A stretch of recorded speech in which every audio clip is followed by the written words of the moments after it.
Mari mulai pembelajaran hari ini mengenai simpati untuk kelas 6 pelajaran 8.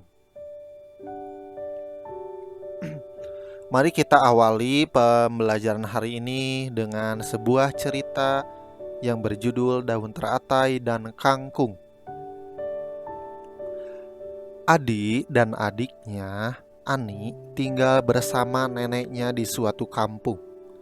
Ani duduk di kelas 5 dan Ani di kelas 4 SD. Nenek Ipah, nama nenek dari Adi dan Ani, hidup sendiri. Suaminya telah lama meninggal. Orang tua Adi dan Ani merantau ke kota besar dan tidak pernah kirim kabar. Untuk hidup sehari-hari, nenek Ipah mencari daun teratai dan kangkung di rawa-rawa yang tak jauh dari gubuknya. Pagi-pagi sekali, nenek Ipah menuju rawa-rawa dengan harapan mendapatkan daun teratai dan kangkung yang banyak. Hasil daun teratai dijual ke pasar kepada tukang ikan basah. Daun teratai yang lebar dapat dijadikan sebagai pembungkus ikan basah. Kangkung dijualnya kepada tetangga atau kepada siapa saja di pasar.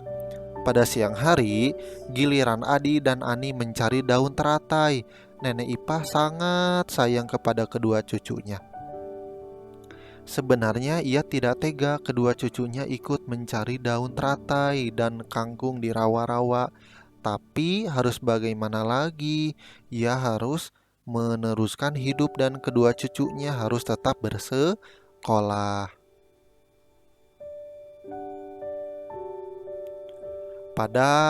Padahal hasil penjualan daun teratai dan kangkung tidak menentu. Kadang mendapatkan 7.500, tapi bila sedang beruntung memperoleh 10.000 sampai 15.000 dalam satu hari. Bayangkan kalian yang jajannya bisa 20 sampai 30.000 sehari ya. Di cerita ini nenek tersebut bisa dapat maksimal pun 15.000, itu pun dibagi untuk 3 orang, nenek Ipah, Adi, dan Ani. Memang pendapatan nenek Ipah dan kedua cucunya tidak seberapa, tetapi mereka merasa cukup uang jerih payahnya itu untuk keperluan sehari-hari daripada harus mengemis di jalan ya.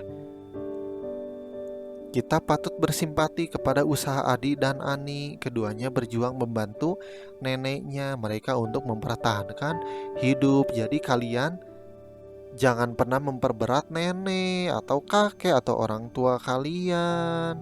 Kalian sudah diberi HP, diberi pulsa, diberi kuota, tapi kalian tidak nurut. Itu sama dengan menyakiti orang tua kalian. Apalagi kalian tidak mengerjakan tugas. Ya dosa kepada mama karena tidak nurut dan menghambur-hamburkan uang yang telah diberikan. Dan kalian pun akan berdosa ketika tugasnya tidak diberikan kepada guru kalian, karena guru kalian sudah capek-capek membuat pelajaran untuk kalian yang baik dan bagus, tapi kaliannya tidak mengerjakan tugas. Nah, semoga anak-anak yang bernasib sama seperti Adi dan Ani selalu mendapatkan kesehatan dan menjadi anak yang sukses di kemudian hari. Nah, anak-anak, kisah nenek Ipah dan kedua cucunya, Adi dan Ani, sangat menggugah emosi dan simpati kita. Masih banyak saudara-saudara kita yang hidup susah di desa, bahkan di kota besar yang padat penduduknya. Masih banyak anak yang sebaya Adi dan Ani harus bekerja keras menghidupi dirinya, karena orang tuanya sudah meninggal dunia atau pergi merantau. Berikut kita akan bahas mengenai simpati. Kita harus bersimpati terhadap saudara-saudara kita yang bernasib seperti Adi dan Ani. Jika keadaan hidup kita lebih baik dari keadaan hidup Adi dan Ani, kita harus membantu. Kemudian, apakah kalian tahu apa makna simpati? Nah, dalam Kamus Besar Indonesia, simpati berasal dari kata simpati, berarti rasa kasih dan rasa setuju kepada dan rasa suka. Secara umum, kata simpati dapat diartikan sebagai perasaan kebersamaan secara sosial sehingga seorang dapat melaksanakan perasaan orang lain. Biasanya suatu perasaan sedih dalam dirinya sendiri. Contoh, saat kita mengetahui orang lain mendapat musibah, seperti orang tuanya meninggal dunia, kita dapat melaksanakan kesedihan yang sama. Kemudian berikut contoh simpati. Yang pertama, mendengarkan curhatan hati teman hingga selesai. Kalau kita punya teman, kemudian teman tersebut punya masalah dan ingin cerita, maka kita berkewajiban untuk mendengarkan curahan hati teman kita tersebut sampai selesai. Jangan memotong pembicaraan teman kita yang sedang bercurhat. Yang kedua, memosisikan diri kita dalam posisi orang lain yang kesusahan atau gembira. Ketika teman kita sedang bersedih, kita pun ikut bersedih. Jika teman kita sedang bahagia, kita pun ikut bahagia. Jangan sebaliknya. Kemudian yang ketiga, jangan menyuruh orang lain melakukan sesuatu yang kita sendiri malas atau tidak melakukannya. Kalian jangan pernah menyuruh orang tua kalian untuk menulis soal atau tugas kalian padahal kalian sanggup. Jika kalian melakukan seperti itu sudah termasuk dosa. Yang keempat adalah berikan aksi nyata dengan menanyakan apa yang bisa kita lakukan untuk membantu. Jika kita tidak bisa memberikan apa yang diminta, cari alternatif lain atau menanyakan apakah ada orang lain yang bisa ikut membantu. Jika kalian bertemu dengan seseorang yang menanyakan alamat, terus kita tidak tahu apa yang harus kita lakukan, maka kalian harus mencari membantu orang lain untuk menanyakan jalan yang orang yang kita minta ya. Sekarang tentang toleransi. Dimulai dengan cerita lagi. Ahmad tinggal di suatu dusun yang beragam suku dan agamanya. Ayah Ahmad seorang imam masjid yang cukup besar dan berpengaruh di dusun tersebut. Ahmad diberi kesempatan bermain dengan teman-temannya yang berlainan suku. Tidak pernah sekalipun Ahmad merasa kesulitan dalam bergaul. Bila datang Ramadan, kaum muslimin dapat menunaikan ibadah puasa di siang hari dan sholat tarawih di malam hari dengan tenang. Menjelang Idul Fitri, Ahmad dan remaja masjid serta remaja Nasrani, Hindu, dan remaja agama lain bersama-sama menjaga ketenangan dan kenyamanan kaum muslimin beribadah sehingga pelaksanaan sholat Idul Fitri berjalan dengan baik. Jika di tempat kalian ada gereja dan teman kita ada di gereja tersebut, kita tidak boleh mengganggu agama mereka, ya.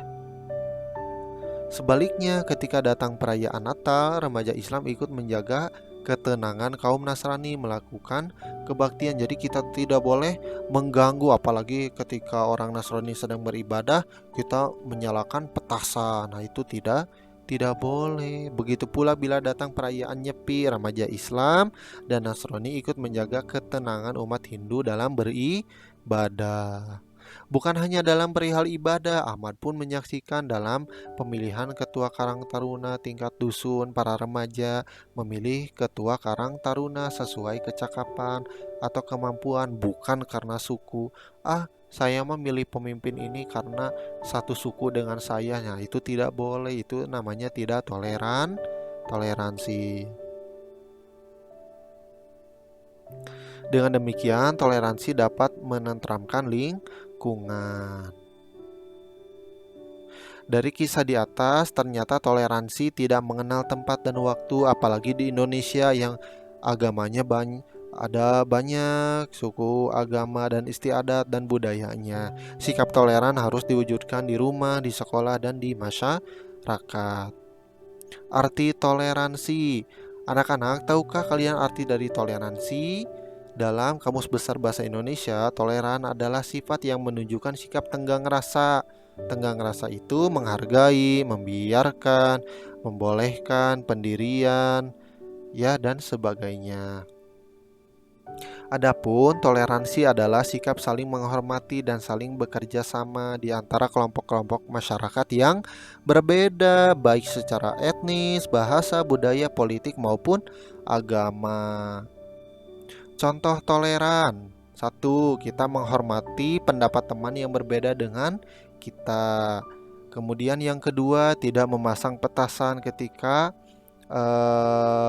disimpan di dekat telinga, karena bisa saja sekitar kita ada bayi atau orang yang sakit. Yang ketiga, kita tidak membuat kegaduhan di masjid saat orang sedang sholat. Yang keempat, kita tidak membuat keributan di kelas saat guru sedang menjelaskan, ya, karena belajar itu butuh ketenangan.